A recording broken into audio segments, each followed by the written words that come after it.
It's early.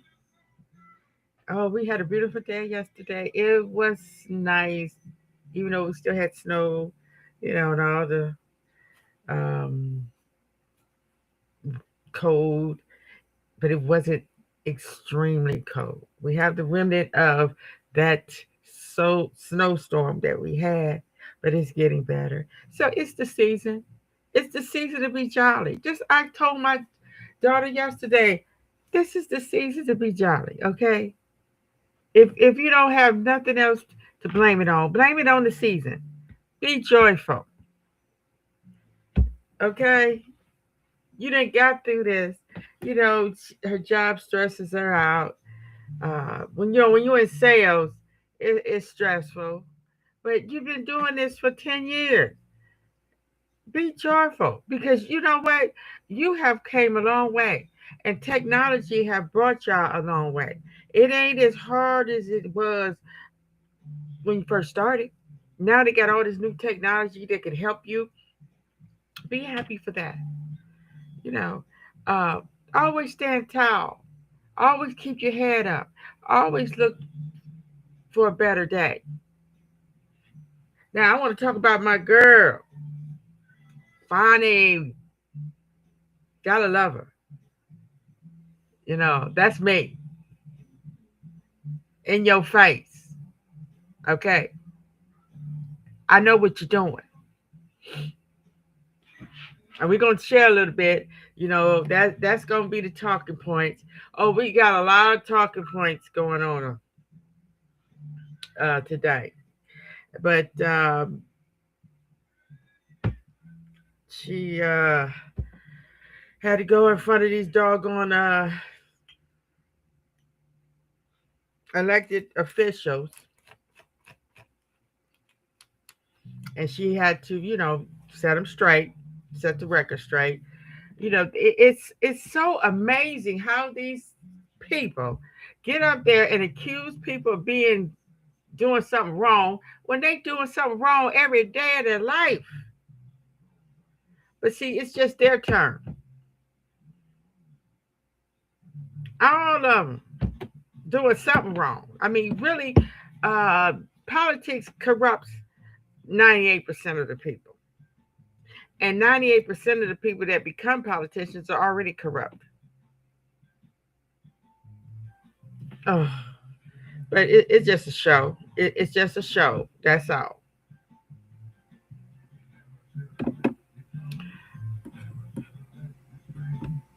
Uh, let's get a recap of what uh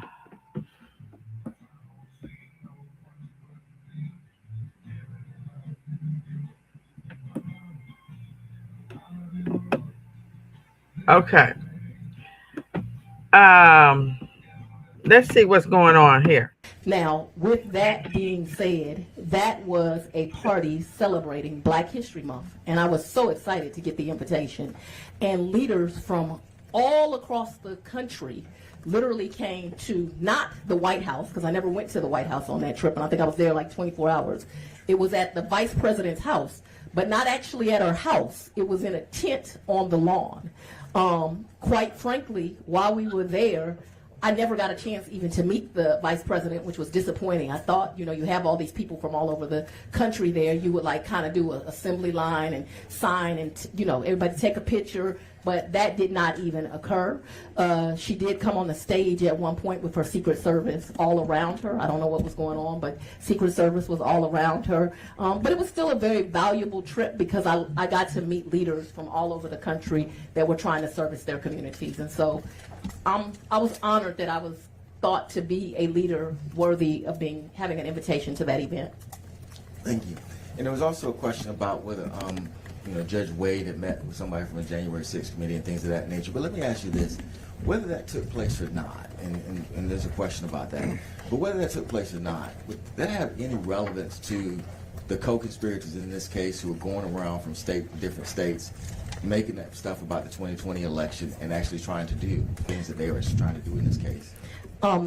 We based our case on what we investigated. And as someone from the South and as a black woman, I've taken a lot of offense to this because there's been this indication that I'm not smart enough or people from the South aren't smart enough to be able to do this type of complex investigation. We did it. It was my team who did it. We did it all. And Dolezal, I hope that I pronounced your name right because I want to, Senator Dolezal, asked about ethics. I think he should know, we want a full picture of ethics, that Judge McBurney, who he just mentioned, one of the fake electors threw him a fundraiser. So while we having facts, I want to make sure we get all the facts out here. And when we're talking about also with, Judge Wade billing and things of that nature, did that cause at all, I think the record would show that the vice president's personal attorney, based on what these conspirators actually were doing, actually called a former federal judge and said, you need to send out a tweet to say that Vice President Pence must actually certify this election because he was so concerned that there might be denied certification coming January 6th. Anything about this billing have any impact on any of that kind of thing taking place at all? Nothing about this billing can bring back the 5 lives that were lost on January 6th. To include, I understand that 4 were people that were in the mob, but they didn't deserve to lose their lives. That irks the mess out of me. This idiot, this vulture, has caused so many lives because of his crazy mind.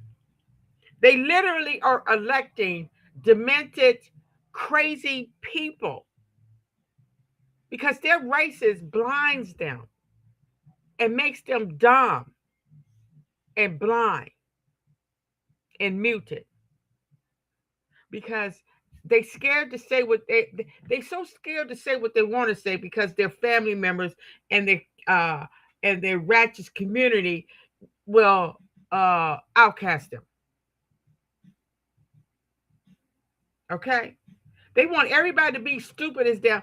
These people have no forward thinking. They can't look no further from their barnyard to the end of the cow yard. They don't care about these 5 people that lost their lives on a lie and a demented idiot. These people that don't know history, they can't understand that. They can't believe that an idiot can be elected. Anybody can be elected. They can elect a dog.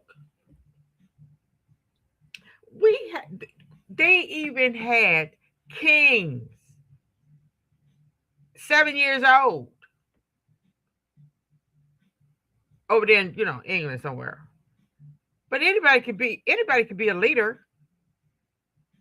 And he has the mind of a 7-year-old. Tell him, Fani. It's very personal to me because it was a police officer just trying to serve. And here goes another example of a good American, and this is not about parties as you all have tried to make it. They tried to kill our Vice President Pence. Now, I probably have never agreed politically with anything Pence said, but what I do know is he has a right to do his job and to be free from harm. And we're trying to, we say we're not for violent crime, but we sure like violent criminals if it's helping our cause.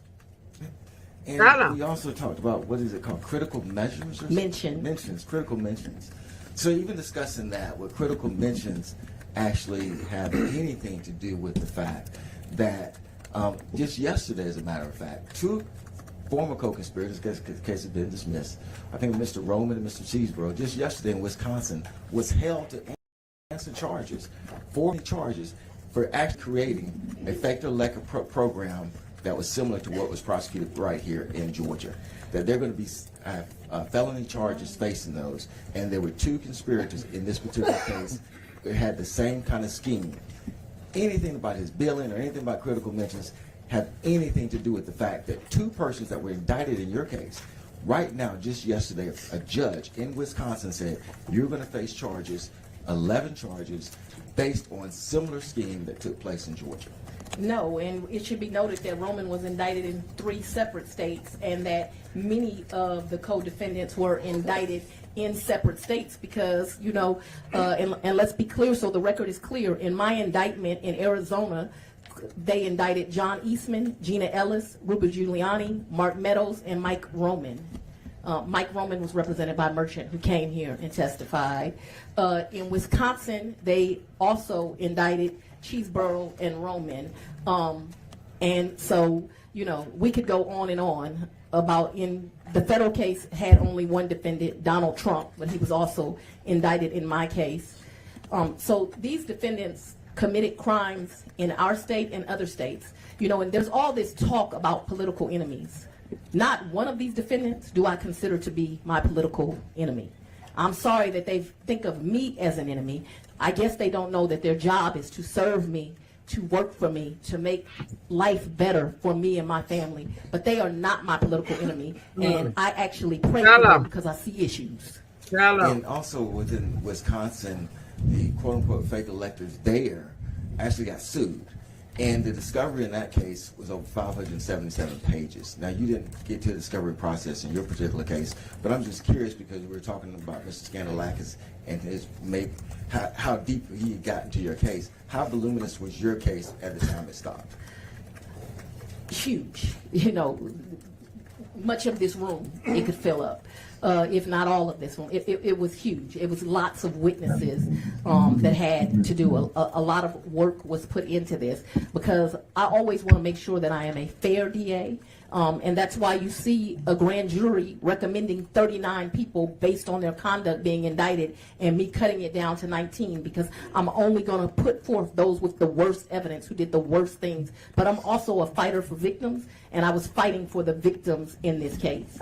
And the fact that, to some prosecutors, Ruby Freeman and her daughter have no value. She has value to me, and she should have value to other Americans because what happened to her is horrible. And for someone to say they couldn't prosecute a defendant who came in a room and lied for the grand jury, a baby prosecutor could have prosecuted it, but, that's neither here nor there. And lastly, where we're talking about billing being correct or things of that nature, or critical mentions, does any of that change the impact, I think, what these co-conspirators were doing based on the indictment, that the ultimate goal was to overthrow the 2020 election? That was the ultimate goal. And we've had people that are supposed to be leaders that instead of being leaders are just cowering down. This country needs leaders, not cowards. I don't have anything else. Tell it. Thank you, Leader Jones. I've got a few more questions here. Some of this, Madam DA, will be a little bit more, philosophical manner. I want to get your take on some of the testimony that we've had prior to your arrival around some of the state laws. You've shared some of your thoughts already on some of those things. But one thing that we've talked a lot about in the committee is the use of special purpose grand juries. Can you, for the benefit of those watching, outline the difference between a grand jury and a special purpose grand jury? A special purpose grand jury is for the purpose of investigating. They are not legally allowed to put forth an indictment. And so that is what a special purpose grand jury is for. So you referenced this earlier, the process of going to two grand juries. In your case, with the use of the special purpose grand jury, you went from that special purpose, which was used for investigatory means that you mentioned, then ended up ultimately with a grand jury. Is that correct? That is correct. Okay. It's been described to me that a grand jury exists to essentially put a check on prosecutorial power to require the prosecutor to have to prove some element of grounds to bring an indictment. Would you agree with that statement? It's one way to phrase it. How would you phrase it? That a grand jury is made up of citizens, that the citizens are brought there. I'm the only DA in the state. I do grand jury 4 days a week. So I have an A grand jury. It runs on Monday and Tuesday. And I have a B grand jury. It runs on Thursday and Friday. And we bring forth cases to the grand jury where usually law enforcement, but sometimes lay witnesses testify. If the grand jury finds that there is adequate evidence, they will put forth an indictment. It should be known by the general public that not all felonies require an indictment. Some of your lower level felonies you can do by accusation, just like you could do a misdemeanor. But for any serious felony, you need to go to the grand jury. You may have touched on this, and I'm just going to ask you to, in the context of this conversation, outline it again if you don't mind. What was the reason for the use of a special purpose grand jury in this election case? To investigate, to make sure I took this matter very seriously. Was not just going to charge people with a crime before I found evidence. And sadly, a lot of people in government, the governor, and other officials refused unless they had a subpoena. Well, I can't get a subpoena unless I have a special purpose grand jury. And so we served them with subpoenas, and they honored their subpoenas, and they came forward. So with a grand jury for out-of-state witnesses, there's no way to get, for a regular grand jury, to get a subpoena? For a regular grand jury, but by the time you're before a regular grand jury, you're indicting. And I didn't go into this case knowing that there would even be an indictment brought forth. Tell me about a material witness warrant, what the process is to get one, and when one would be used. When someone won't cooperate, you have to go get one. Do you have to get one for all out-of-state witnesses unless you're using a grand jury? I'm sorry, a special purpose grand jury? You can get a material witness warrant for a witness in a trial. We have had to get material witness warrants for someone in a trial. So I don't know that I understand your question, but basically when someone will not cooperate, it requires you to go get a warrant.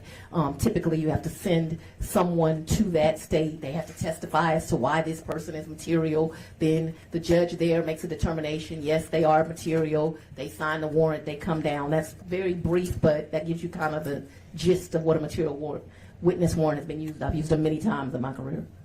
My understanding is essentially you need two judges. What sounds like one's the out-of-state judge, one will be a Georgia judge to compel that testimony. Is that accurate? Because they have to make a determination that it's actually material. And with a special purpose grand jury, you have the ability to send essentially a letter and a warrant to whoever you wish and compel them to testify without the process of going through the material witness warrant. Is that accurate? Yeah, again, we're getting into the weeds. We needed a special purpose grand jury because I need to be able to issue subpoenas. So you can issue subpoenas from the grand jury to bring the people there to testify. And so if you're asking that we do that process, you know, we fought in every court in this land. Lindsey Graham took us all the way to the Supreme Court of the United States, who unanimously, I believe, I think it was unanimously voted that he would have to come in to appear. We are getting in the weeds, just indulge us, because we do need to, the law needs to be specific, and not sure if you watched the testimony. We had a couple of DAs that testified. It's so strange how they have judges, lawyers at their beck and call, using tax dollar money. And they could do that. And they do that. Especially when they want to drive home a point. You ain't gonna tell me what to do. And they think that, you know, their little same color friends is gonna let them get away with it. But that's not always the case. Some people care about their job. Of whom, and I apologize, I don't recall the gentleman's name. He essentially, I'm going to paraphrase here, said that he believed that, or I think he stated that it would be fine with him if we struck the entire code section as it related to special purpose grand juries, because in his opinion that kind of blurred the line between investigator and prosecutor and put you in the position of kind of being the investigator and the trier of fact. I don't know if you've heard about this testimony or not. I haven't heard this testimony, but what I do know is Coca-Cola and the girl that sells lemonade, they both sell liquids, but it ain't the same work. And so you brought people from jurisdictions that do not do the complexity of cases that I do. Now, all work is honorable work, so hear that. And prosecutors everywhere are trying their best to uphold the law. But to get somebody from a jurisdiction where they got 15 lawyers and, you know, they bring a grand jury once every 6 months, and to ask them to discuss my work where I'm running grand jury 4 times a year and 12,000 new felony cases, 4 times a week, and, you know, 12,000 felonies a year and the most complex cases, you know, that this state sees. I don't think you were talking to people that you should have been. Mm-hmm. So I disagree with him, and I don't even think he has the ability to comment on the work of the Fulton County DA. Well, and I noticed that you didn't bring any diversity here when you brought witnesses. You brought all Republican, Caucasian people to come and to tell you about my work. I don't need daddy to tell me how to do my work. I know how to do my work. Yeah, I don't recall any of the DAs that came commenting on your case at all or your work at all. It was more so trying to get a broad swath of the state, somewhere from. But it would be like me telling you how to run a DA's office in a rural community. I don't know. Well, the challenge for us, Madam DA, is we have to write laws that do give respect and deference to the reality that there are larger jurisdictions like yours, and there are smaller ones, and there are a lot of DAs around the state that have to follow the same Well, law. that brings us to another law. When you all are trying to decide the salaries of district attorneys, you surely should not compare those that have my volume of work to those that have smaller jurisdictions of work. Now, I know it brings ire to some, that is the Democratic DAs that keep most of this state safe, but the reality is they run the largest jurisdictions. They happen to, in most cases, be minority, and they deserve to make more money. Chairman, may I know that I'm advised, because since I was here when we did investigative grand juries, could I explain the difference? I think we'll defer to you, not because you were a governor, but because you started your illustrious career in the Georgia State Senate. Well, I started So- as an assistant DA. Well, your first elected role was in this chamber. When a grand jury, and there are lawyers everywhere that do not understand this. When a grand jury, you present a bill of indictment or a special presentment, you can do it either way, to a grand jury, then there has to be laid before the grand jury a specific bill of indictment alleging facts, circumstances, and the defendants. And you just can't use a regular grand jury to say, well, we need to investigate this. The law goes back to the common law. It has to be an indictment, perfect in form, laid before the grand jury, charging a specific person with a specific crime. So there is no way for a regular grand jury to investigate, unless they are given some civil investigation powers, for example, the jail, things like that. But in a criminal case, the case has to be made on that bill of indictment.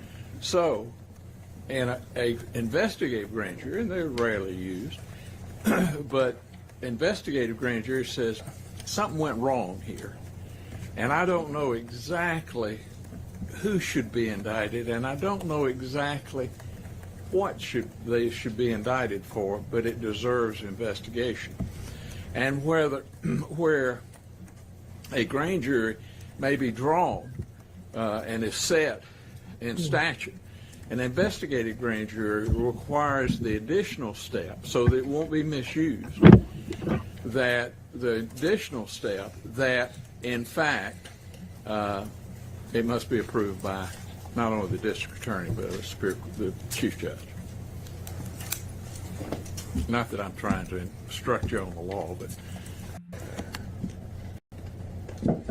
Remind me, Madam DA, how many times in your career as a DA in Fulton County have you employed a special purpose grand jury? Once. Okay. Chairman Cowsert, who obviously I've said before can't be here today, he is. Okay. It was a damn lie. And this is the evidence of it. And y'all had the audacity to put it up on a screen as if you were showing something other than the DA was having a cocktail on the lawn. I have never even had the honor of meeting Vice President Kamala Harris. Never. How would you define block billing? Like somebody who didn't know what the hell they were talking about. I'm going to refer you to the screen. I don't review those documents, so you're asking me to look at documents that I haven't for the first time. What I can tell you is that I allowed Mr. Wade to bill 160 hours a week, and then Mr. Wade would be the first one in the office making sure that my staff arrived. He corrected their behavior. They thought that 8:30 meant 8:30. He taught them that 8:30 means 7:45. He got there before them. He left after him. He taught them how to do this case, and he was a leader to that team and a public servant. And for that, him like me has been threatened thousands of times. You want something to investigate as a legislature? Investigate how many times they called me the N-word. Why don't you investigate that? Why don't you investigate them writing on my house? Why don't you investigate the fact that my house has been swatted? If you want something to do with your time that makes sense, and you can use all this in your campaign ad, you tax Fani Willis. What have you done, sir? Nothing. Mm, that's my girl. You know, these people is sickening. But this is what us black people, especially black women, have to deal with on a daily basis. We are attacked by these animals every day. They are blood suckers and they eat people. Not literally. Well, some of them may do. I don't know. But they want to inflict as much pain and suffering on anybody. Like I have said before, it don't matter what color you is. If they don't like you, they want you dead. They don't matter what color you are. And it comes in all shades. But people that look like them have killed more people senselessly for thousands of years. Don't forget the Inquisition. Don't forget all the war, the Christians and the Muslims, the killings of all the Indians. I mean, come on, throwing people off the boat that they just because, and we want to continue to let them lead us, lead our children. Their children is going to be leading our children. Let's hear some more from Fani. Contemplated this concept of a statewide grand jury. And one of the things that he and I talked about was just getting your thoughts on whether it's appropriate for the Fulton County DA and Fulton County grand jurors to have sole authority and responsibility, essentially for prosecuting all state level officials, simply because the capital is here in Atlanta, or what your thoughts might be on with that resting with the Attorney General and a local municipality. In this case, that would be, or a local jurisdiction, which would be your office. And that's the real issue. And I know that it bothers you all that the district attorney in Fulton County is me. But I think you absolutely need, when laws are broken in someone's jurisdiction, they should have the ability to prosecute them. There is no need to do that in that way. And the reality is, I prosecute more cases than the Attorney General. We are equipped to do it. We are doing it. I think that what has happened is the complexion of the DAs have changed.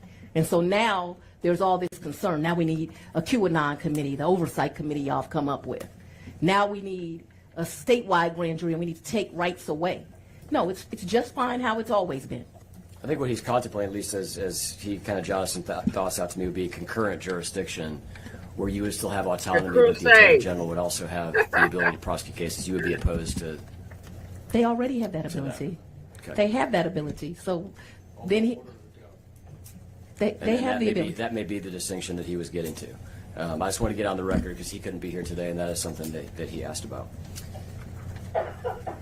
We heard from, and I'm just going to summarize this because I know we are getting short on time. I do want to talk about federal grants because it was discussed in this committee. Did you hear me say I just passed another audit? I did hear you say that, I believe. Asked and answered, I believe, as y'all would say. I don't think you gave us this number, but what's a ballpark number of federal grants in an average year of what y'all receive? Is it hundreds of thousands? Is it a couple $1 million? Is it? I don't know an exact answer. I can tell you we do excellent work with our grants, and because of the current administration, not just in my office, but all over the country, people are losing valuable grant money to do the work of the people. And that is going to require some work of the legislature because the state's going to have to kick in more. This year alone, I lost 14 employees as of September 30th because not as many grants are being given. Grant work just does excellent things for community. And the grants, so that we're clear, they're actually not the Fulton County District Attorney's grants. They're not the Atlanta Judicial Circuit's grants. They are the grants of the county. So they are not my grants. So that's a misnomer slang. Tell them. We don't miss a beat. We need more, Fani, well assessed.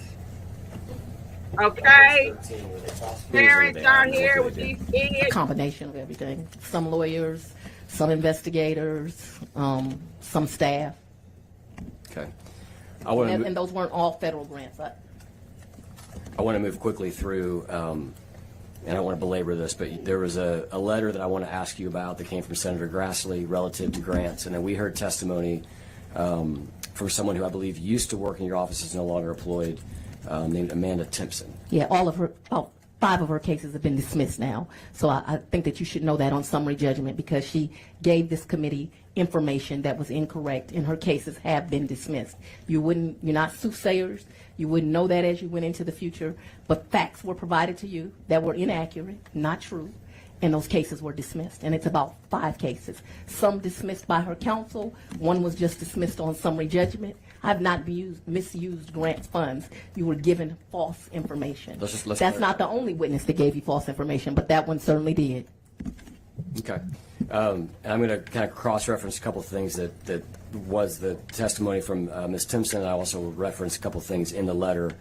The letter specifically notes that your office received $500,000 in 2020 to open a youth empowerment and gang prevention center. You know I wasn't the DA in 2020. Correct. I'm just going to ask you if the money for the grant has been used for that purpose, to your knowledge. I wasn't the DA in 2020. I can't speculate. Stupid! After receiving Mr. Grassley's letter, did you have the opportunity to look into the use of that Fucking $500,000? Believe I did. I don't think I responded to Mr. Grassley. Okay. The letter highlights a report that roughly $89,000 of those funds have been diverted to what is known as the Offender Alumni Association. Is that report accurate to your knowledge? I don't have any knowledge, and I'm not going to speculate. Okay. When Ms. Timpson was here, she previously testified that she discovered the office was using these grants and expenses that were not eligible for the grant. Specifically, she mentioned swag, computers, and travel. And didn't know what she was talking about, which is why our cases were dismissed.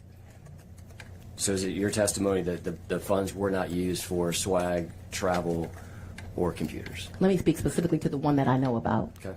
I bought a computer for a grant employee. I did not use grant funds to buy it.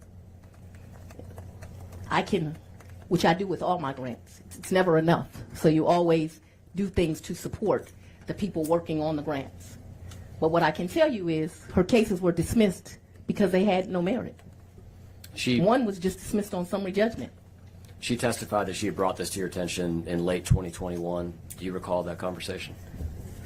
I do not recall it. What I recall is Ms. Timpson being a troubled employee that did not do well at the office, that I moved her. I remember she was one of those people I interviewed. I remember feeling terribly sorry for her because she's got a tragic story. So I was proud of that she had kind of lifted herself up by her bootstraps. But she ended up being an employee that was a holdover employee and not very good at her job. We tried and tried to work with her. Ultimately, she put some of my employees in fear, and she was let go. And that's what I recall. And she was let go in January 2022. So. I don't remember. I've had up to 400 employees before the ARPA money was employed. I literally have no idea. She obviously was not a lawyer or an investigator, and that is the tiers of my office, a lower level employee. I don't remember. Okay. Going back to Grassley's letter, I told you I didn't respond to Grassley's letter. I don't remember it. It doesn't stand out to me. It wasn't important to me. I'll just highlight for you one thing he said, just allow you to clarify if it's accurate or not. He cites a report in the letter that says that in 2023, 98% of these federal grant funds were spent on travel and conferences. I don't know if that's true or not. I doubt it's true. But if it was spent on travel and conferences, it would have been allowances of the grant. But that sounds inaccurate to me. But again, we're speculating. Okay. Chairman Grassley asked you for a series of documents, and based on what you just said, I think I know the answer to this question, but I just want to clarify. He asked for a list of all federal grants received by the office since 2019, complete accounting of all expenditures of grant funds, reports related to planned expenditures of those funds. Have you complied with Mr. Grassley's request? I believe Mr. Grassley was ignored. Okay. Would you be willing to provide those documents to this committee? I think you've been provided documents. What did happen was I provided documents to Jim Jordan. Do you know if federal grant uses and sources and details that was requested by Mr. Grassley would have been captured in what you provided to Mr. Jordan? Have no idea. This is a large office. It's not a rural office. I have a grant team. So if we request these documents, you'd be willing to provide them to the committee? Whatever's been provided is what I was willing to provide. Okay. We'll consider it. But I think it is included because I went to Washington on Jim Jordan. Can you say that one more time? I went to Washington on Jim Jordan twice. Not only did they have all the documents, they sent another picture they said everything was correct. Just passed a federal DOJ audit this week. The Fulton County Ethics Code was amended to clarify that it includes elected officials. Is that your understanding? I have no idea what Fulton County did. That wouldn't apply to her. Yeah, I'm not a county elected official. I'm a state. Right. They so stupid. Okay, so your position would be that the county ethics code, anti-nepotism code that they updated to include elected officials. Oh, would expand that nepotism. scope, but Here that we would not go. include you. That would be There's your county electeds and there's a state elected. I am a state elected. position. Okay. I represent the Atlanta Judicial Circuit. Does PAC have any sort of model language around either internal ethics codes for your office to use or any sort of anti-nepotism You have to ask that. language? Are you aware of I'm not. anything that PAC has provided? Can you provide the committee with any sort of internal ethics guidelines that you have, as well as any sort of anti-nepotism policy that your office has in writing? That's something that we'll consider and decide whether it's relevant required or whether it's privileged or whether you've already received. Okay.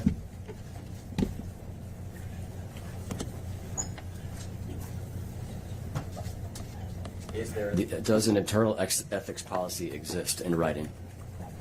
You know, you mentioned companies, and you know, it's interesting because I also saw where you posted where it's always Fulton County. But the truth is, you have a company that you've listed on your disclosures for finances, and that company stole millions of dollars from Fulton.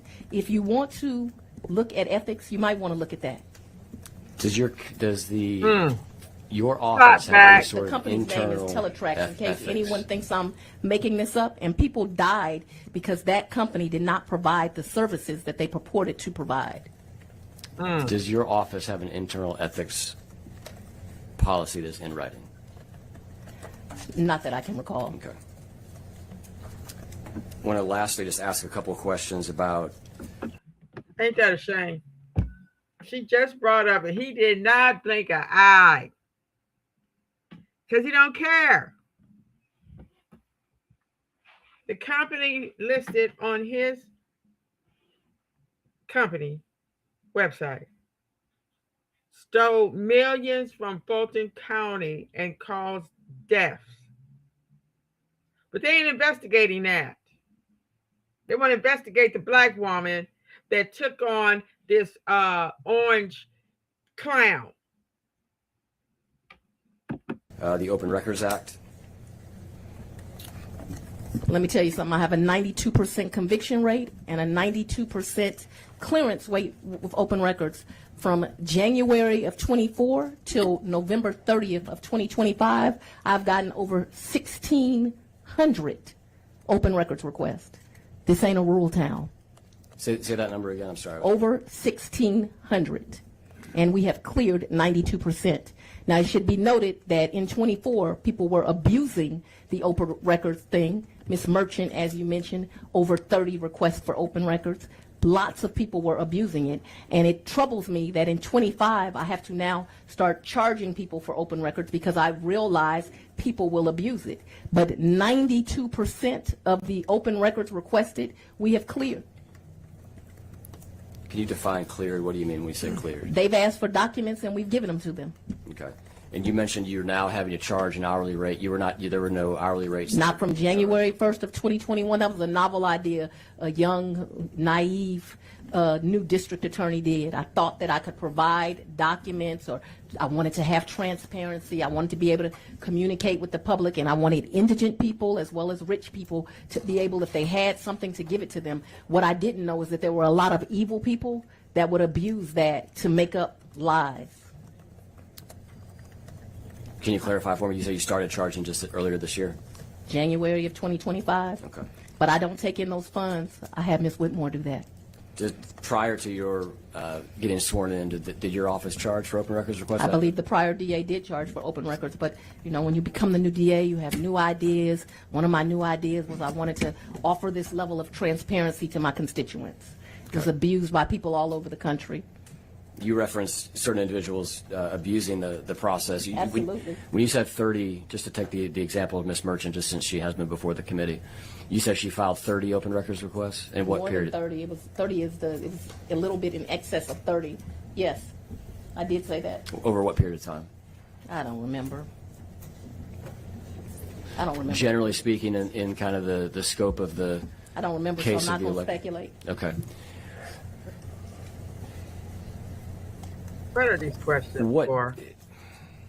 Really? in What your are opinion, these what questions should She also came in here and testified that I diverted money from my homicide backlog. I cleared my homicide backlog, all of it. Didn't divert any money.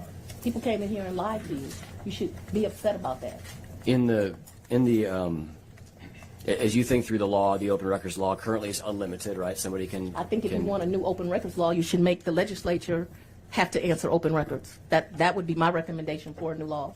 I would vote for that as well, but let me just get I just want to get your opinion on the scope and how you would limit that, how you determine abuse versus non-abuse.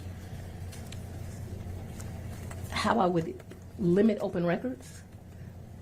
Is that what you're asking me? Yeah, if you were taking an extreme case, right, you say 30, I think. I don't think that district attorneys should actually be subject to the open records, but if they are subject to the open records, obviously attorney work product should not be subject to it. Only cases that are, completely closed, and I mean closed past the habeas, you should have to give. Help me understand why you don't think you I should be see why subject to you open think records. I would agree with you that the General Assembly should be. Do Judges are not subject to open records. you think they should be? Did I think judges should be subject to it? ask you all these questions. Not their work Lie. product, because judges also have work product. So they can say liar. But I think they should be akin to DAs. And do you think that DA should be akin to the legislature, or you think that the legislature should be akin to a county commissioner? I don't know that I understand your question, but I think that you should be subject to open records. I think that you're making laws that are supposed to be in the benefit of the community, as opposed to this day where we're wasting a lot of time, where me and my staff could be keeping the community safe, but I'm here to do this song and dance with you. The reality is I brought forth an indictment because people came in my county, they committed a crime, and they got charged. They didn't get charged because of their race. They didn't get charged because of their political party. They got charged because they came in my community and committed a crime, and 2 grand juries passed forth an indictment. And this is what you should know. I don't care how many times they threaten me. I don't care that they've threatened my family. Actually, just yesterday, I went home, and the Department of Justice sent me a letter about another person that they are prosecuting, and that I can come in January because this person swatted my home as well as the home of other public officials. This has to stop. What you all need to do is to pass laws to allow people to do their jobs, to do them safely. What happened to Marjorie Taylor Greene is horrible. That she had to quit her job because they were bomb threats to her house and threatening her children, but she didn't care when it was me. She didn't care when my children were threatened. She didn't care that I haven't had the ability to live in my house, but I'm a better human being than that. I don't want any of your lives threatened. I may not care for you personally. I may not believe in your politics. I may think that today is nothing but more than evil and you trying to get yourself elected. All of that being said, I don't think anyone should threaten you and your family. And I think if you're here to protect, you ought to establish laws that if someone uses hate speech and that creates an environment where people like myself are threatened doing their job, we ought to do something about it in Georgia. Just a couple of quick questions on the open records. You know what? You know what? In your face. Okay? In your face. This is sickening. These people have been doing their jobs. They've been doing this for centuries. People have been threatening people for centuries. But now it's like, okay, it's my turn. Let me call like little kids. You remember little kids? You remember little kids will call, okay, and ask, do you have King George in the can? There were cigars in the camp. Yeah, well, let them out. These are so immature people in this world that don't have nothing else to do. But they did this during Martin Luther King Jr. Calling him Malcolm X, calling him on the phone. I'm gonna kill you. I'm gonna rape your wife. Really? This is all you got to do with your senseless, worthless, ignorant life? That people they grow up. They want a job because we need prosecutors. We need lawyers. We need judges because of people like you. And then you want to threaten them and kill them. Mobs, people do that. Plenty of jobs, plenty of judges and lawyers and elected officials have gotten killed. Even journalists. We all is walking around with a target on our back. I could get killed right now, just because of the color of my skin. Or some fool might think that I got some money. And all they want to do is mess with this woman instead of messing with the people that need to be put away.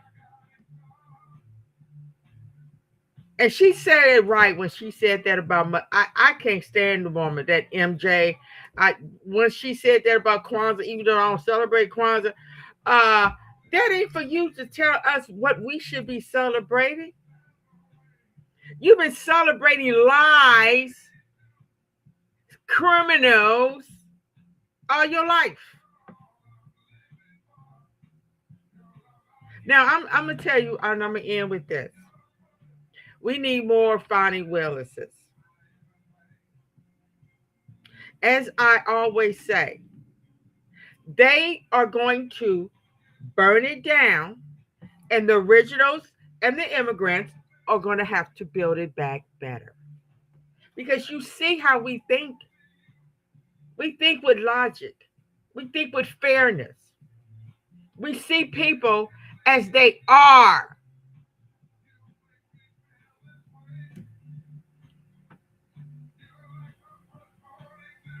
Thank you, Fowler Willis. I look forward to hearing more from you. Peace.